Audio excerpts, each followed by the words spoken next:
10월 17일 목요일 아침입니다. 하나님의 크신 은혜와 평안이 이글스필드 교회 모든 성도님들과 함께 하시기를 소망합니다. 오늘 우리에게 주신 하나님의 말씀은 예레미야 애가 1장 1절에서 11절까지의 말씀입니다. 슬프다 이 성이여, 전에는 사람들이 많더니 이제는 어찌 그리 적막하게 앉았는고. 전에는 열국 중에 크던 자가 이제는 과부같이 되었고, 전에는 열방 중에 공주였던 자가 이제는 강제 노동을 하는 자가 되었도다. 밤에는 슬피 우니 눈물이 뺨에 흐름이요, 사랑하던 자들 중에 그에게 위로하는 자가 없고 친구들도 다 배반하여 원수들이 되었도다. 유다는 환난과 많은 고난 가운데 사로잡혀 갔도다. 그가 열국 가운데 거주하면서 쉴 곳을 얻지 못하며 그를 핍박하는 모든 자들이 궁지에서 그를 뒤따라 잡았도다. 시온의 도로들이 슬퍼하며 절기를 지키러 나아가는 사람이 없음이로다. 모든 성문들이 적막하며 제사장들이 탄식하며 처녀들이 근심하며 시온도 곤고를 받았도다. 그의 대적들이 머리가 되고 그의 원수들이 형통함은 그의 죄가 많음으로 여호와께서 그를 곤고하게 하셨음이라. 어린 자녀들이 대적에게 사로잡혔도다. 딸 시온의 모든 영광이 떠나가며 그의 지도자들은 꼴을 찾지 못한 사슴들처럼 뒤쫓는 자 앞에서 힘없이 달아났도다. 예루살렘이 환난과 유리하는 고통을 당하는 날에 옛날의 모든 즐거움을 기억하였으며 그의 백성이 대적의 손에 넘어졌으나 그를 돕는 자가 없었고 대적들은 그의 멸망을 비웃는도다. 예루살렘이 크게 범죄함으로 조속거리가 되었으니 전에 그에게 영광을 돌리던 모든 사람이 그의 벗었음을 보고 업신여김이요, 그는 탄식하며 물러가는도다. 그의 더러운 것이 그의 옷깃에 묻어 있으나 그의 나중을 생각하지 아니하며 그러므로 놀랍도록 낮아져도 그를 위로할 자가 없도다. 여호와여, 원수가 스스로 큰 채 하오니 나의 환난을 감찰하소서. 대적이 손을 펴서 그의 모든 보물들을 빼앗았나이다. 주께서 이미 이방인들을 막아 주의 성회에 들어오지 못하도록 명령하신 그 성소에 그들이 들어간 것을 예루살렘이 보았나이다. 그 모든 백성이 생명을 이으려고 보물로 먹을 것들을 바꾸었더니 지금도 탄식하며 양식을 구하나이다. 나는 비천하오니 여호와여, 나를 돌보시옵소서. 아멘. 시편을 읽다 보면 하나님과 우리들의 관계를 상징적으로 표현하는 말들을 발견할 수 있습니다. 대표적인 예가 시편 23편입니다. 시편 23편 1절은 여호와 하나님과 나와의 친밀한 관계를 강조하면서 여호와는 나의 목자시니 내게 부족함이 없으리로다 라고 말씀합니다. 하나님께서 나의 목자가 되어주신다는 말은 하나님께서 내 편이 되신다는 의미입니다. 하나님께서 내 편이 되어주신다는 사실을 신뢰하는 믿음은 매우 중요합니다. 여기서 놓치지 말아야 할 중요한 점이 있습니다. 하나님께서 우리들의 편이 되어주시는 것처럼 우리들도 하나님 편에 서야 합니다. 어렵고 힘든 시간을 보낼 때에도 하나님 편에 서서 참고 인내하는 믿음이 필요합니다.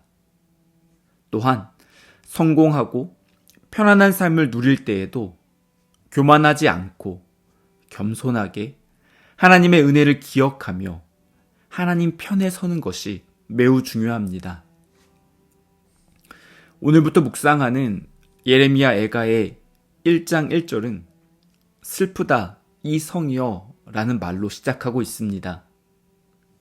예루살렘은 바벨론에 의해서 처참하게 무너져서 황폐하게 되었고 유다 백성들은 바벨론의 포로로 끌려갔습니다. 예레미야 애가는 일반적으로 선지자 예레미야에 의해서 기록된 것으로 알려져 있습니다.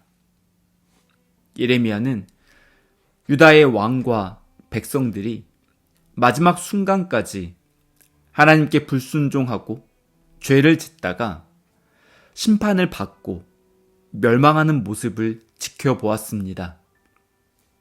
과거의 영광과 번영이 다 사라지고 이제는 초라한 모습으로 무너진 예루살렘 성과 성전을 보면서 탄식하였습니다. 오늘 본문 5절은 예루살렘이 이렇게 초라한 모습으로 무너진 이유가 그의 죄가 많기 때문에 여호와께서 그를 곤고하게 하셨다고 말씀하고 있습니다. 하나님께서 그들의 편이 되어 주셔서 가나안 땅으로 인도해 주셨고 하나님의 말씀을 주셨지만 이스라엘 백성들은 하나님의 은혜를 기억하지 못하고 하나님 편에 서지 않았습니다. 하나님보다 우상을 선택하였고 죄를 지었기 때문에 심판을 받게 되었다는 사실을 예레미야 애가는 말씀하고 있습니다. 바벨론의 침략을 받아서 유다가 멸망하기 직전에 유다는 남쪽에 있는 애굽을 의지하였습니다. 당시 애굽은 강대국이었기 때문에 충분히 도움을 요청할 수 있을 것이라고 기대하였습니다. 유다의 지도자들은 평안할 때 하나님보다 우상을 선택하였습니다.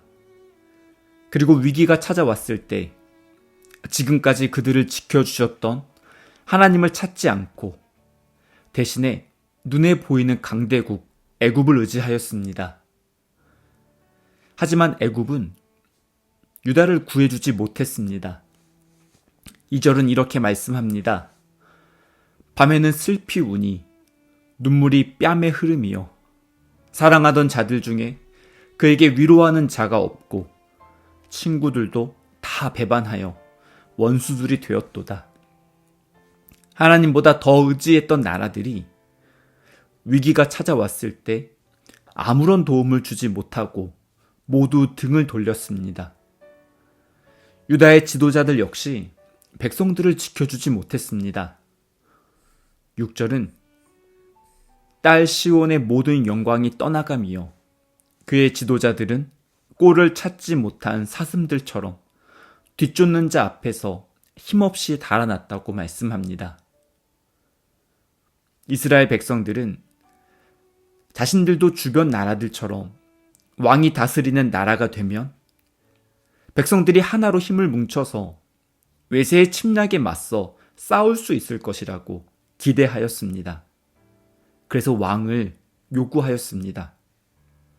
하지만 나라의 운명이 걸린 다급한 상황에서 왕은 백성들을 지켜줄 수 있는 힘이 없었고 지도자들은 자신들의 안전만을 생각하며 도망쳐 버렸습니다.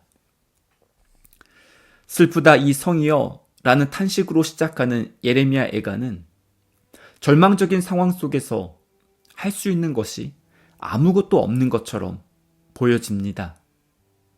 어디 하나 내세울 것 없는 초라한 모습이었습니다. 하지만 이런 모습을 직면하는 과정이 필요합니다. 상처를 입은 환자를 의사가 치료할 때 작은 상처는 그 위에 약을 바르고 간단하게 조치할 수 있습니다.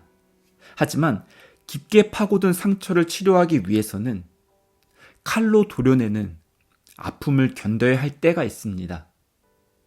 상처를 그대로 내버려 두고 방치하면 상태가 더욱 심각해지기 때문에 치료 과정이 아무리 힘들어도 참고 견뎌내야 합니다. 그래야 회복될 수 있습니다. 하나님과의 관계가 회복되기 위해서는 자신의 영적인 상태를 정직하게 직면하고 인정해야 합니다. 내가 더 이상 의지할 수 있는 것이 아무것도 없다는 사실을 인정하는 것은 한편으로는 절망적인 탄식이기도 합니다. 하지만 다른 한편으로는 이제는 하나님만 의지하겠다는 믿음의 고백이 될 수 있습니다. 11절은 이렇게 말씀합니다. 그 모든 백성이 생명을 이으려고 보물로 먹을 것들을 바꾸었더니 지금도 탄식하며 양식을 구하나이다. 나는 비천하오니 여호와여 나를 돌보시옵소서. 아멘. 우리들의 힘으로 해결할 수 없는 문제와 상황을 회피하지 않고 직면할 때 다른 곳을 바라보고 있던 우리들의 시선이 이제는 하나님을 바라보고 하나님을 온전히 의지하게 됩니다. 하나님께서 우리들에게 허락하신 시련을 통해서 믿음이 더욱 강하게 자라나고 광야 같은 시간을 지나는 동안 주께 더 가까이 나아갈 수 있는 은혜가 있을 줄 믿습니다. 함께 기도하시겠습니다. 나라를 빼앗기고 삶의 모든 터전이 황무지가 되었던 절망적인 상황 속에서 할 수 있는 것이 아무것도 없는 것처럼 보였지만 하나님 안에서 소망을 발견할 때 다시 기도할 수 있는 힘이 있는 줄 믿습니다. 하나님께서 저희들의 목자가 되시고 저희들의 편이 되어주시기를 간절히 기도합니다. 또한 저희들도 하나님 편에 서서 믿음의 길을 걸어가기를 소망합니다. 저희들의 삶을 흔들어 놓는 위기가 찾아올 때 낙심하지 않고 하나님을 더욱 의지하는 믿음을 회복시켜 주시옵소서.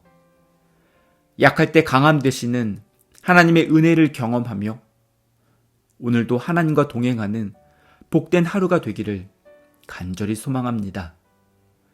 이 모든 말씀 그리스도이신 예수님의 이름으로 기도드립니다.